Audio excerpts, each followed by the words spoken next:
নারী কেলেঙ্কারিতে জড়িয়ে পড়া সাতক্ষীরা ৪ আসনের সংসদ সদস্য গাজী নজরুল ইসলামের বিরুদ্ধে কঠোর ব্যবস্থা নিতে যাচ্ছে বাংলাদেশ জামায়াতে ইসলামী। এ ঘটনায় দলটি দ্রুত একটি তদন্ত কমিটি গঠন করে। কমিটির প্রতিবেদন ইতোমধ্যেই জমা দেওয়া হয়েছে। এই তদন্ত প্রতিবেদনের আলোকে আজ দলটির নির্বাহী পরিষদের বৈঠক ডাকা হয়েছে। জামায়াতে ইসলামীর সূত্রগুলো জানিয়েছে, সামাজিক যোগাযোগ মাধ্যমে এ ঘটনার ভিডিও প্রকাশের পরপরই দলের পক্ষ থেকে একাধিক টিমের মাধ্যমে প্রকৃত চিত্র জানার চেষ্টা করা হয়। সেখানে গাজী নজরুল ইসলামের নৈতিক স্খলনের বিষয়ে কিছু প্রমাণ দলের হাতে চলে আসে।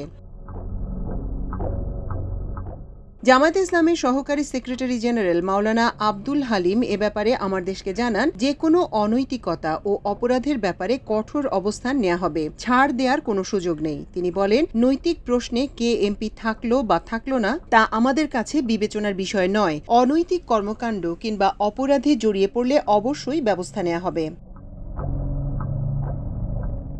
জামায়াতে ইসলামীর নেতাদের সঙ্গে আলাপ করে জানা গেছে, গতকাল মঙ্গলবার বিকেল থেকে বিষয়টি স্পষ্ট হয়ে যায়। গাজী নজরুল ইসলাম নৈতিক স্খলনজনিত অপরাধে জড়িয়ে পড়েছেন। এরপর দলের ভেতর থেকে দ্রুত সিদ্ধান্ত গ্রহণের জন্য এক ধরনের চাপ সৃষ্টি হয়। এমনকি ইসলামী ছাত্র শিবির ও ইসলামী ছাত্রী সংস্থার নেতারা একাধিক জামায়াত নেতার সঙ্গে এ বিষয়ে কথা বলে কঠোর ব্যবস্থা গ্রহণের দাবি জানান।